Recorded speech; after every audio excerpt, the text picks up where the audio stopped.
I'd like to offer a toast for our charming hosts, for our charming hosts. Oh, I'd like to offer a toast, oh, for our charming hosts, oh, for our charming hosts. You've been with me through the thick and the thin days, bear it with a grin day. I wanted to end days. You've been by my side, my charming companion, and now I see you leaving for some man. Oh, just a man. I respect him and I wish you the best, but why do you look so good in that dress? Time of your life, do what you like, little baby, love you. Time of your life, do what you like, little baby, love you. You're my friend till the end. I won't go anywhere. You're my friend till the end. I won't go anywhere. I need you to be straight with me, to keep faith in me. Can you relate to me? You can have one, not both, like cheese on toast or control of the remote. The difference between the things that you say and the way you feel, that shit drives me insane. The expectations for the things that you do gets reinvented every day that I'm with you. You never mentioned that you'd want me to stay, but change your mind as I made my own way. Yeah, do what you like, do what you like. Little baby, love you. I do what you like, do what you like. Little baby, love you. You're my friend till the end. I won't go anywhere. You're my friend till the end. I won't go anywhere. Time of your life, do what you like. Little baby, love you. Time of your life, do what you like. Hello. Hey, Finn. How you doing, Purdy? You know, I was doing fine, and then I got nervous out of nowhere. Same. I got butterflies right before it was time. I was like, why am I nervous? It's fine. I've literally talked to Finn face to face before. But for the people who don't know, where are you joining us live from? I am broadcasting live from my house in Black Hawk County, Iowa. Yeah, Black Hawk County is Waterloo. Is Cedar Falls Black Hawk County? Yeah. What is? No, it is Black Hawk County. Oh, it is. Okay. Yeah, I'm in Waterloo. In my house, in my bedroom. I am also in Waterloo in my apartment. So yeah, so we know each other. I thought you lived in Cedar Falls. Oh no, I've lived in Waterloo since I graduated from UNI. It's a much better place. I mean, it's cheaper. For sure, yeah. So yeah, so we know each other. We've hung out a couple of times. We met through Orion. Yeah. So how has quarantine been for you? It's been okay, because like there's a coronavirus that's going on, and then we just so happen to be in the middle of a civil rights movement. And I'm an activist. So like I'm trying to protect myself and also be out there. It's hard because like I'm wearing a mask and I'm protesting, but I'm also walking like this through the grocery store aisles and like I take care of I was thinking, since we're doing this today, I was thinking like, what could I talk about? And so it made me realize things that since I haven't been able to spend a lot of time with my friends, I realized that like I haven't heard my name in a really long time because I take care of my grandmother and I see my grandmother and I see my mom and my brothers, but they call me my birth name. And I live with my fiance, but he calls me baby usually, or he'll call me Birdie, but like it just doesn't come up in normal relationship conversation. So like I was thinking about it and then I was like, oh, I haven't heard my name in a really long time. Right. Oh, that's wild. And like I'm working on a gender thing, a play, one that's not this one, about being non-binary. I'm really happy to be doing it because it's a one-person show. Mostly it's this other non-binary person's story, and I'm helping with the script. So like there's some of my stuff in there. And the name stuff has been really, really, really getting to me. And then today I was thinking about it and I was like, oh, it could be that I haven't heard my name in a really long time. And now I'm in a show going, please say my name. Yeah. So, how about you? How's it treating you?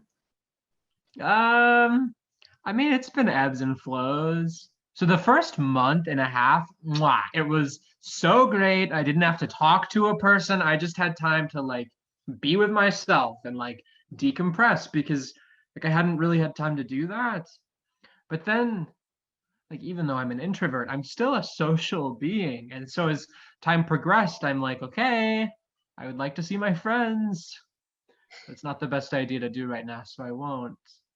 And then there've been like little highs, but then like my mental health is pretty fragile because I feel like I mean I go to therapy. Like I do talk to people, but there's only so much right now that I have access to for mental health. One of my favorite things to do is to not particularly have a conversation with a person, but just like exist in a space with them Yes. and like have the opportunity to talk to that person if we want to and do our own thing if we want to. Coexisting is like my favorite form of hanging out. I love that. We got to sit in a room together sometime. Right. I live alone with my cat, which like works for me when I'm usually interacting with people all the time, but this is a different situation. And so I'm like, I would love to just talk to a person in person. I'd love to meet new people. I live right by Kings and Queens and like could walk there. I mean, I could walk there. We live so close to each other and I didn't even know it. Well, we'll find each other soon enough, I guess.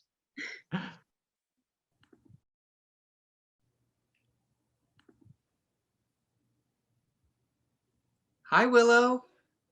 Hello, how are you? I'm so well. I don't think we've met before. Do you want to do your intro first? Sure. No, actually, because I can't get over your dinosaur earrings. Oh, okay. Well, I made them myself today, actually. Is it a brontosaurus? Yeah. That's the best thing I've ever seen in my entire life. If you want a pair, like let Orion know that you want my email and I'll hook you up with a pair. Because I love making earrings. These aren't even my weirdest ones. Great. So, hi, I'm Albie. I use he, him, his pronouns. I identify as trans male, but I obviously don't really conform to gender with my style. I turned 21 March 10th, and I couldn't go to any bars. Oh, tragic. Right? Not like I really wanted to party with straight white frat dudes anyways. And I'm in Black Hawk County, Cedar Falls, Iowa. Cool. Super nice to meet you. My name is Willow. I use they, them pronouns, and I'm non-binary. And I'm in Dade County, Madison, Wisconsin right now. In my little 2-bedroom apartment that I share with my husband and my 2 cats. Oh my gosh, that sounds like a dream. I also have 2 cats. So Nice. I feel you there. Simon and Lazarus. I have Alexander Hamilton and King Oliver. Oh my gosh, that is so cute. I love it. So what's your daily life like right now? Yeah, so I work at this really terrible temporary job. I was like following my dreams. I got my master's degree in educational leadership and policy analysis. Wow. And then I couldn't find a job in my field. So I put numbers in a spreadsheet boxes for sometimes 70 hours a week. Wow. Yeah. Yeah. I've I've been having a really bad time. So I'm disabled and I have a compromised immune system. Oh, So I'm like horrifically isolated, and I have really bad anxiety and I have really bad OCD. So like what I can control is smaller and smaller and smaller yeah. to make me feel like a functioning human. So I've just been like obsessing about like our apartment and like steam cleaning everything and like, Right. yeah. But it's a really strange time to be disabled during, this literal pandemic, because so many people are like, everything is fine, or like hashtag wear a mask. And then the next day they're like posting Facebook photos where they're like at a birthday party with like 20 people. And it's like, they don't realize how they can't possibly comprehend the day to day of like having your body fail you. Yeah. But like me and so many of my disabled friends like have been there, or are so close to it, or are living in this semi-constant state of it where it's so real to us and to so many people, people who I love and people who love me. It's like they're just disconnected. So I've been in a really weird place because of that. Mm-hmm. I think too, I mean, I don't know, I assume you've been very isolated based on my friends who have immunodeficiencies. Like they're very holed up. So how has that not like impacted your gender identity, but how has that impacted your affirmation? And how has that, or how has it not? Yeah, it's, before this, I started this temp job, right? Which was originally working from home before COVID hit. But before that, for years, from community college and transferring and getting my master's, I had been in all these spaces filled with people, right? Like, and like, that's why I want to work at colleges, because I love the environment. So I'm used to being with all of these people and picking constant fights, whether that's like, this space deserves more disability access, or you need to call people by their proper pronouns. And just all of that has vanished. And now the company I work for doesn't give a shit about me, right? So it's like, hey, ladies. And I, like, as much as I hated fighting constantly, I didn't realize, like, now it's like I don't have an option to fight. Yeah. How has COVID been affecting your sort of your existence? So I moved in with my ex. Well, that I didn't purposely move in with my ex. It was my partner in March. And essentially, when the university shut down, it was either stay with me or go home to not an affirming space. And I Right. said, you can stay with me and my roommate. I checked with my roommate and it was fine. And it was going really well because it seemed like we had this endless time to spend together and everything was great. Um, but things kind of started to fall apart at the end of May, and I attended a wedding, and I realized I really want to marry someone who is going to make a promise to God with me. Right. And like most of the people in the queer community, my partner was like, that's not me. Right. And so we ended things mid-June. I don't know. It all flows together because, and so I got a second job just so I could get out of the house more. So I work as a janitor and a youth pastor. Wow, that's very like, isn't that kind of like Jesus-y of you? Yeah, but maybe a little bit too much, um, but I also I had been taking 3 online classes just so I can stay busy and not focus on how scary things are and how not in control. And my ex who lives with me just changed their name because he kind of wants to switch it up and see if that works better for him. And I'm super supportive of that. But obviously with our breakup, there's just so much tension, and like I can just feel this very like negative pressure in the space. And so it's weird. But I still get read as a male whenever I go out, and my coworkers in my job are pretty supportive. So it doesn't really affect my gender, except that I don't get to express my fun feminine side a lot. Yes. Like I love dress up. Today I was preaching because our pastor was gone, and they were like, hey, you can do this. And I was like, awesome. But I was like gonna wear something fun and feminine, but then I was like, oh, I don't know. Like the people who decide if I get to be a pastor or not might see this eventually. And I don't want them to think the things that the people in my past have thought about me. So I wore, a vest and a shirt and some skinny jeans. I put on makeup though. Shoot, I think we're close to, I don't know when they sent the 5 minutes. Yeah, I think we're at time. Oh, well, Willow, my pal, if you would like some funky earrings, I would love to disinfect all of my packaging stuff and send you some fun dinos or some fun art palettes. I would love that. If you want to, you can get to Orion about it. I will. I'm so glad I got to meet you. I know. This was such a wonderful experience. If you ever need a friend, I'd love to have coffee. Thank you. All right. Have a nice evening.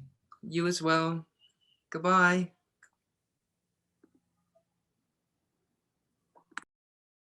I'm the first person to tell you that I'm an introvert and I love being alone. And like before everything happening, now I'm still working, but only half time, but I'm a receptionist. And so I'm constantly dealing with the general public. And as a result, being misgendered because no one gets they, them pronouns. They hear my low voice and are confused. They think I'm a dude, but then they see my chest and are confused. And so I present an issue to most people that I come into contact with. Oh, that's my cat, Penny, if you heard her. So I've had not only ebbs and flows of my mental health, but like a couple of people have talked about before, a lot of my dysphoria stems from social interactions. A lot of that having to do with my chest being perceived one way that I do not like. And I'm still going to work, so I'm with people, but I'm with people who understand my gender. So they're not going to address my chest because they know that that's like a big thing for me. But being alone so much has actually made me realize how much physical dysphoria that I personally have that's not socially that doesn't stem from social stuff. Well, it does actually, because I have an internalized way of how others perceive me, and so I then perceive myself as that. But like no one's here but me, but I can still see it. So I'm like, okay, well, that's fun. But also, well, I have a date for top surgery at the end of the year. Yeah, and that's like I've enjoyed having this time to process that because I'm not doing it with like the gusto that someone who wants top surgery probably should. I don't know. I don't want to say should, but at the same time, I don't dislike my chest when I'm naked. Really, it's the perceptions that other people put on me. And so, when I'm out in public, would I like to bind? Yes. But at the same time, it's too uncomfortable for me to do constantly. And so I'm constantly like, do I choose my mental health or my physical health?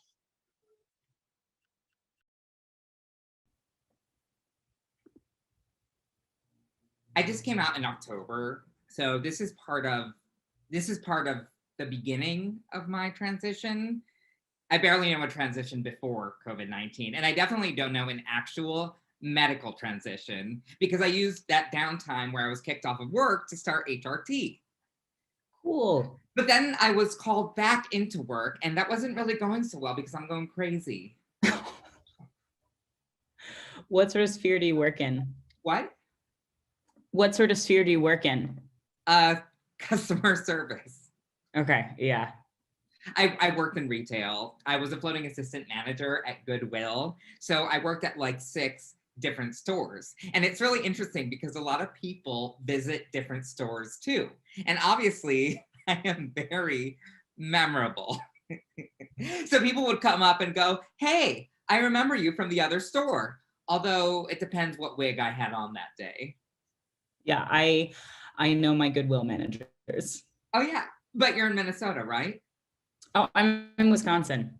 Wisconsin, Madison, Wisconsin. I don't know why I was thinking Minnesota. And you are in Iowa? Yeah, Iowa, Waterloo, Iowa. Can you, if Iowa is your hand, can you show me where on your hand you are? Oh God, I don't know. So this is Iowa, and this is the top.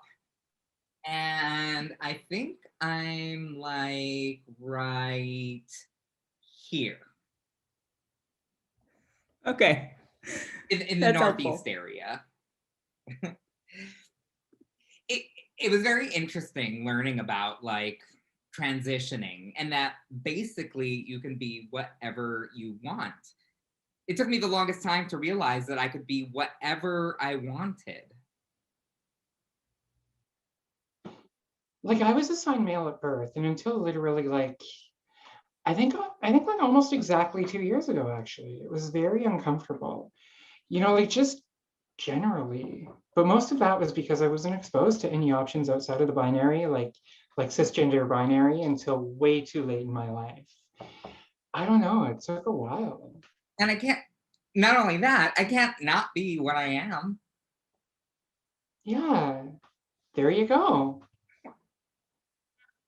I also just I wanted to point out, because there's no way that you would know this. I very recently, like at the beginning of this whole quarantine thing, I chopped off all my hair. Just like before the salons and stuff shut down, I went and I got it cut off so that I could donate. I had like 2 feet of really great hair though that I wanted to donate. And oh boy, did I not think about how that was going to affect how I felt in my own skin. Oh. Like that was my one very obvious quote feminine trait. Like traditionally feminine trait was like my long hair. And I've always had this huge beard that I don't bother trimming at all. So it really was like the last, like, I didn't even know how to say that. I don't know. But basically like before this whole quarantine thing, I worked in a giant grocery store as a sample lady. That's not the official job title. It's just what I like to call it. But I would hand out samples and people would come up behind me all the time and be like, oh, one of my favorite stories is this small child like asked their grandma, hey, can we go and get a sample? And they were behind me and I could hear it. I wasn't looking at them. And the grandma goes, yeah, go and ask her what she has. And I was like, yes, I'm 6'5". If you call me a she, I'll be happy. Hey. Hi. My name's Willow. What's yours? My name's Rich. Hi, Rich. Nice to meet you. Nice to meet you. Where are you currently? Yeah, where am I currently? I'm in Dane County, Madison. I'm in my bedroom. And I won't say cockroach infested apartment, but I will say like cockroach occasionally visiting apartment. That's funny. How about you? I am at home in my living room. I usually do Zooms in my basement game room, but I was running late, so I just plugged in where I could. And are you in Madison? Oh, I'm in Cedar Falls, Iowa.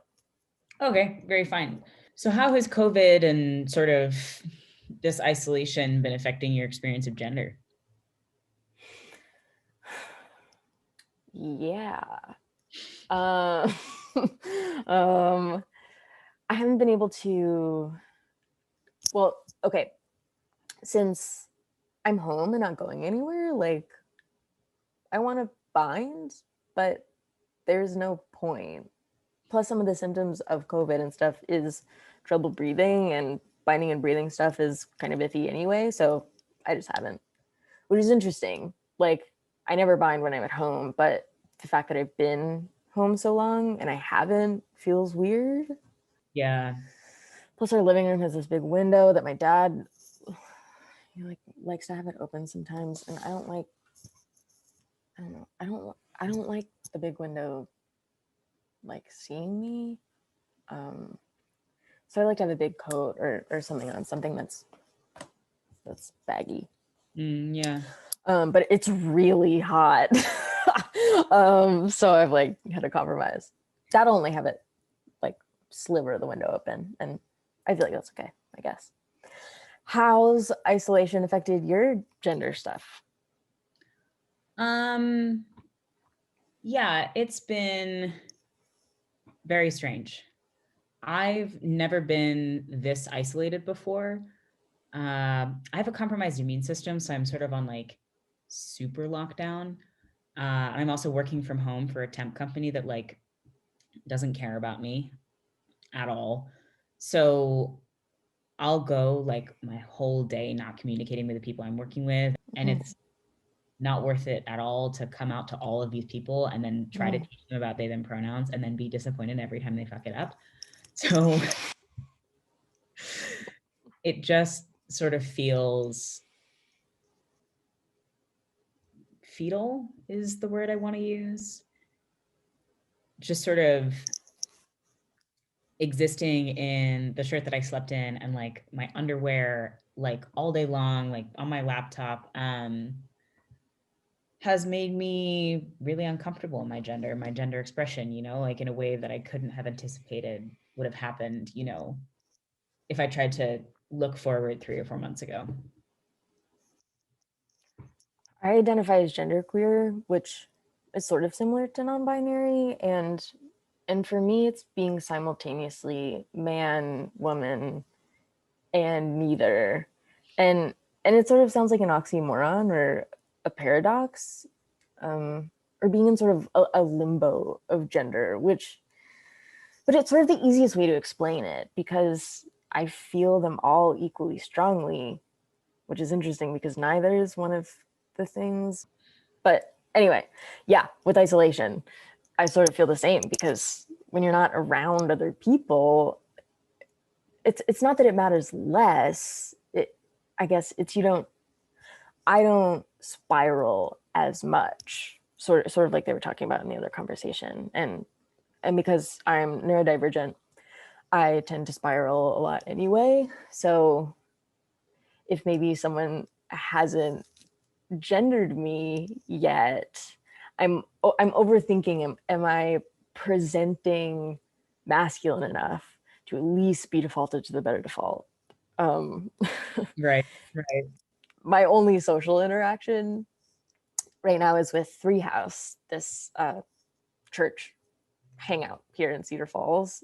Actually, that's how I heard about this. Robin, who like runs fire theater or started it or something, let me know about it.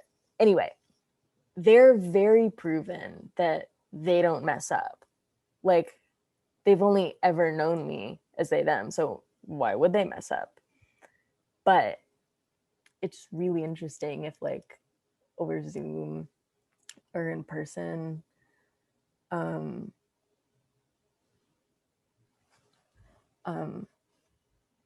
if they're only using pronouns and I'm not sure who they're talking about, if she, her is even uttered, even if it's not about me, my ears perk up like, oh no, are they talking about me? Right. Or actually, so I used to have.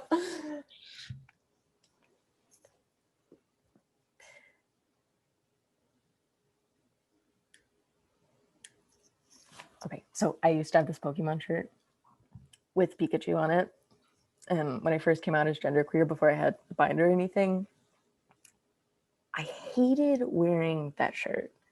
Not because it was particularly tight or anything, just because for some reason in my head, I got it that Pikachu was a very feminine Pokemon, which makes no sense. I don't know how I came to that conclusion. Like, it's Pokemon, they're all whatever.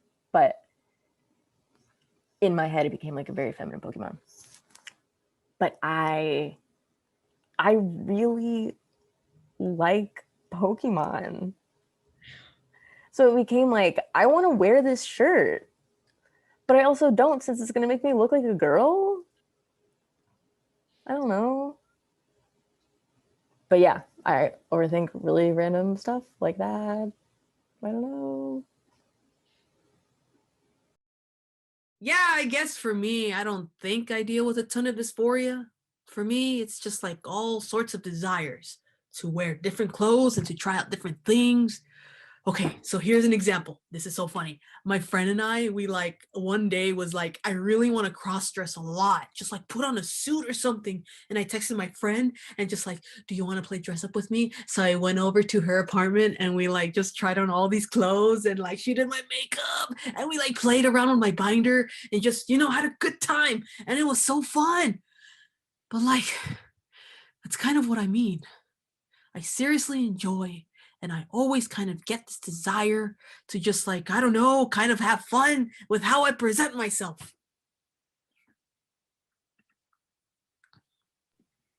Hi, so I'm Orion. One of the things this time has been for me is being inside because I'm recovering from surgery, not just because there's like a global pandemic. I'm in my apartment in Madison, my brick apartment building, in the little sunroom on the side where the plants live, and the windows are everywhere, and it gets really hot, but it's also really bright and it's nice. The thing I relate to with that is like literal dress up as a kid and the freedom I felt to put on literally anything. Yeah. So like I'm organizing these conversations on gender and COVID, and I'm thinking about the social distancing experience, TM. For you, how does that intersect with the fun, if that's the right word, of like trying things out?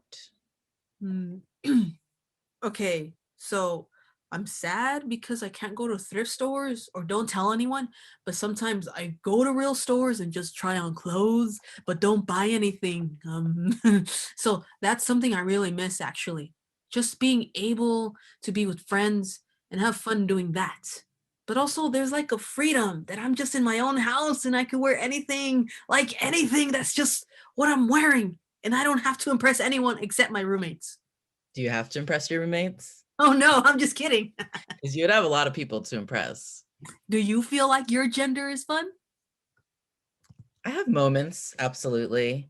And post-op surgery, I've had some of them. But just like feeling my shirt pull across the top of my chest in a way it didn't used to. It's touching basically all of my skin, and it didn't used to do this. So before I had a fancy Zoom event where I went and got dressed up for it. So I put on this little like flower pattern tie, and that was fun. And then I realized I overdressed for the event, so I had to take off the tie and vest. But that experience is way more 1,000% fun than gender ever was back when I was doing the femininity thing. Leaning into this masculine expression, air quotes, has been way more fun. What was it like? If you don't want to answer this, no need to, but what was it like after top surgery? Like, how did you feel? In terms of what? Emotionally, I guess. At first I felt nothing, which was kind of a hard thing to feel because like, God damn it, I worked for this for so long. And it's like, there's incisions in my chest and I'm post-surgery and there's real things about what that means for my body and like discomfort, exhaustion, pain. That wasn't a great feeling. And then once physically I had a little more energy and a little healing there, my emotions just kind of bottomed out for a while. And it was a rough time in terms of mental health for a couple weeks there. And then therapy, working on it, telling myself it's a process. Now I'm starting to get to this emotional place of like excitement and happiness.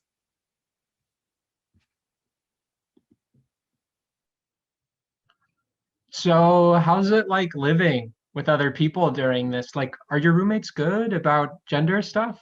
Yeah, my roommates are great. Oh, good. Yeah, I have at least 7 roommates. Well, housemates, I should say, because we're not all in the same room, thank God. Yeah. But yeah, they're really awesome about it. A couple of them are trans or non-binary, which is cool. Many of them are queer, which is also cool. That sounds amazing. Yeah, it's a great little bubble. I really like it. That's nice. Yeah. I mean, upsides of living alone, I don't have to deal with anyone misgendering me. Downsides, I don't have anyone to just like share community with. Yeah, I had several friends who I was like gonna go see. Mm-hmm. Go up to Portland or something, Ooh, get up for a few days. yeah, But yeah, that's not happening. yeah. But it's okay. He's saving money. Yeah, I mean, I definitely. Not really.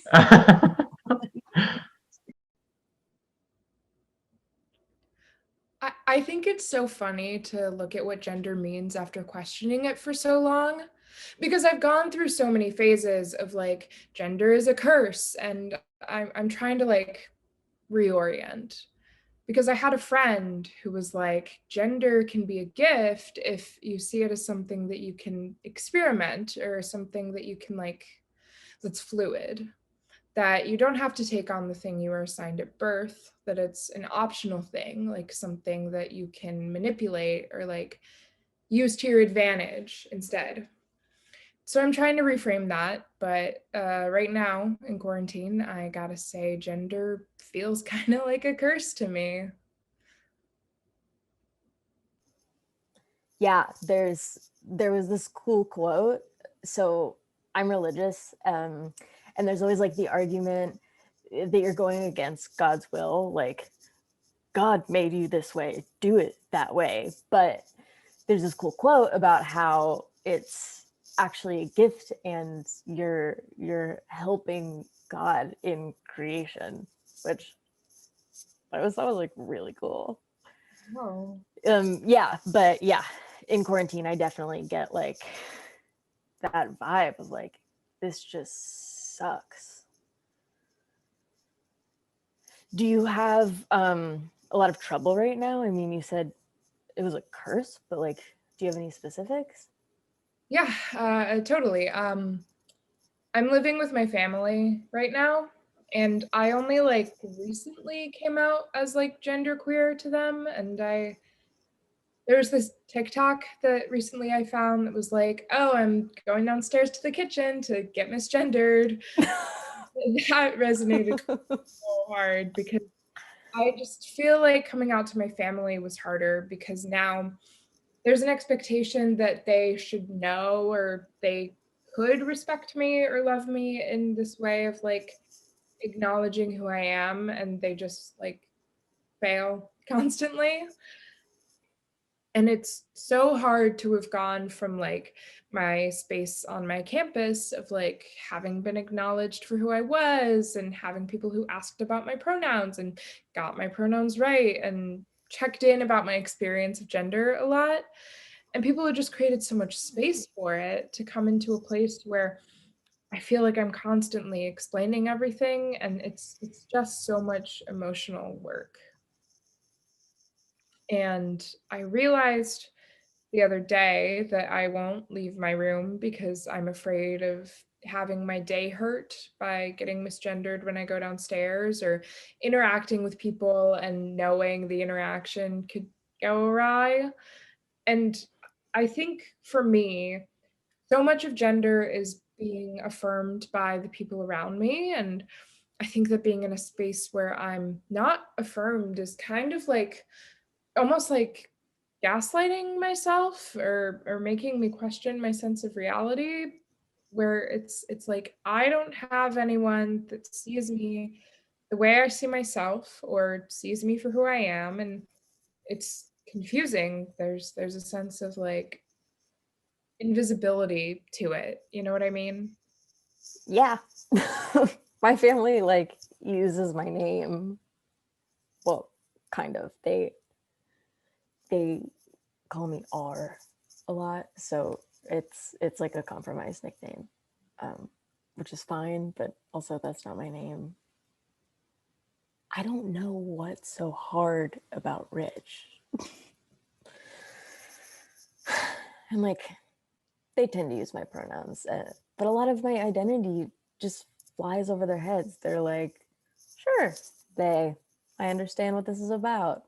Yeah. So yeah, I don't know. And then in society, so my sister's friend is over for the weekend. So we went to the store to get more stuff since she's here. And in the same shop, I was she'd at one end of the store and he'd at the other end of the store. I was wearing the exact same thing though. So it's sort of a mind trip about what's the thing that's happening right now. I have like a beanie with like a pin on it, and you're like, come on. Yeah. Like I always have a flat bill or a baseball cap, and I have my pin. They them, clear as day, and I don't like. How do you not see it? How do you feel when that like happens to you when you're in like a store or something? Like, do you like that? Do you not like that? Like, I hate she, just because it's AGAB, assigned gender at birth, and that's just uncomfortable. He is also incorrect, but I can kind of live with it more. Like, I'm pretty resigned to the fact that they them isn't used all the time. It's annoying and it sucks, but I'm used to it. So I'd much rather he. But yeah, it's very strange getting two different ones in like the same location when I'm wearing like the same thing. How has Corona and things other than family? Have you been able to go out much? Have you interacted with other people to sort of get more support? I mean, no. Oh, I'm sorry. No, it's okay. It's okay. I appreciate the question. For me, like I kind of I'm in Dane County outside of Madison, and the people I've been spending more time with are like old friends from high school and from home. And I have good friends there and people I've known for a long time, at least. But a lot of my friends, the people I knew in the circles I ran in college, are like queer people and people who are from the LGBTQIA plus community. And my friends from back home aren't as much. And I think there was so much assumption in me that they would understand just because of their age group or because of like our friendship. I don't know, that they would like get my identities and be there for me. And I think that they want to be there for me, but they just got so ingrained seeing me a certain way that they struggle to kind of understand how much this community is part of my identity now. And I think they struggle to kind of just they don't have as much interest in like educating themselves on this stuff. So I don't know, they're just not as there for me as I kind of wish they were. And they don't know as much as I wish they did, and they struggle to get my pronouns right too. So I think it's kind of like a switch where I thought, oh, if my family doesn't get it, my friends will, and like they haven't. So I don't know. Yeah, I get that. Yeah. But it was really nice to talk to you. Yeah, you too. Thanks so much. Good luck with quarantine. You too. Hopefully the curse isn't too much longer.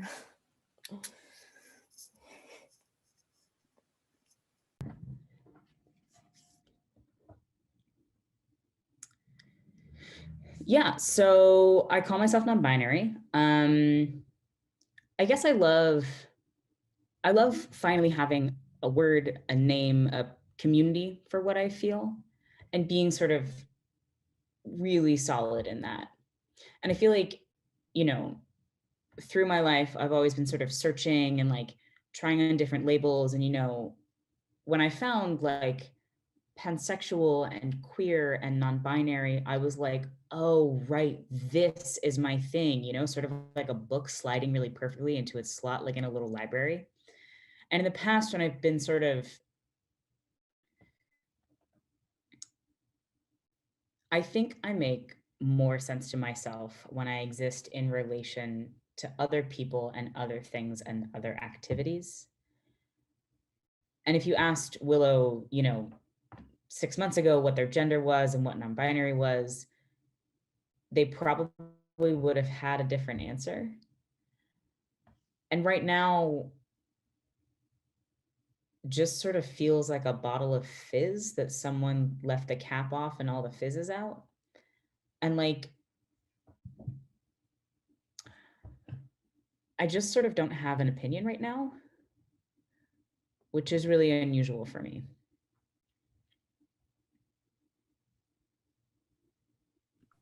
But like, I'd love to just go walk there to Kings and Queens, like hang out, have a drink, meet some fun people, but I do not want to risk that. Yeah, I totally get it. I do drag there. Yeah, And like it's opened back up and they're doing drag shows. I know, I've seen that, and it gives me anxiety. So much anxiety, so much. I mean, I get it because it's also a small business, Mm-hmm. and I'm sure like paycheck protection has run out for them, and they kind of need to open up, like at least to have the capacity to keep things afloat. But at the same time, super dangerous, especially because Iowa is not handling the COVID situation well at all. Exactly, especially Black Hawk County. Right? It's one of the ones with one of the Tyson plants. So like, and so like it's like so frustrating because it's like they're tempting me. They're like the devil and they're like, come and do drag, you want to. And I'm like, I do. I would love to be with my community so bad. However, I'm gonna stay in my house against my better judgment for once. Oh man, it's so tough. It's like I'm friends with all the drag queens. Right. And so like they're there and I'm like, please stop. Please stop. Yeah. Yeah. At least it's been nice, like having this amount of downtime to work on processing my multiple feelings around top surgery, mourning the fact that I'm getting rid of a part of my body that has been with me for a decade. Oh yeah, it's a lot to work through. I have such a weird relationship with my chest because like it used to be one way, but then the depot shot. And What is a depot shot? If you're oh, okay with it. the depot shot is birth control. Okay. Okay. Yeah. And so like now I'm on the Nexplanon, which is the implant. The implant, right? And so like yeah, depot is a shot, and like my chest is great for when I'm trying to present more femme, but it makes it vastly harder when I'm trying to do a more mask look. But like it's difficult because I love my boobies. Like I love to grab them and like, but also like sometimes I'm looking in the mirror and it's like, this is not it. Yeah. Like some days I'm like, yes, and some days I'm like, please no. So I understand having to navigate that. Let me ask you this, because we both identify as non-binary. What does non-binary mean for you? So okay, so all right. In high school, the plan was for me to transition to male. But then I went through some stuff and then I was just like, that was just not it anymore. But like, I'm still not a girl. And so I think I was on Tumblr and I saw non-binary and I was like, What is that? So I did some research on it and I was just like, bingo bongo. Yeah, I'm not a girl, and calling me a girl makes me vastly uncomfortable. And if I hadn't gone through what I had gone through and I still was the person that I used to be then I would have transitioned to male. But I'm not that person and I'm not a guy. Right. And so like, I don't know. I struggle with the idea of nothing, but like, I also struggle with the idea of everything. And it's just so, I just feel like, I don't know. When I think about non-binary, I just think off of the binary. I don't know what that is. Right. And not like in the center, not like a third gender necessarily, just like this is the line, and here's the beginning, here's the middle, here's the end. And I'm just like, hey guys, how's that line? floating out in space. Yeah. Yeah, I like a lot of that resonates with me. Like being raised female, being called girl was something that has always been a thing. And also being a fan of drag, and within queer culture, everyone calls each other girl. And I'm like, only certain people can do that. Like I've been calling myself that, just like, girl, check yourself, but that's okay because I could do that to myself. Other people can't. But I also, like kind of like Orion, the identity of man just has never resonated with me. Like regardless of how mannish I look, it just does not. That is not a term that fits for me. Non-binary is the best descriptor I could give.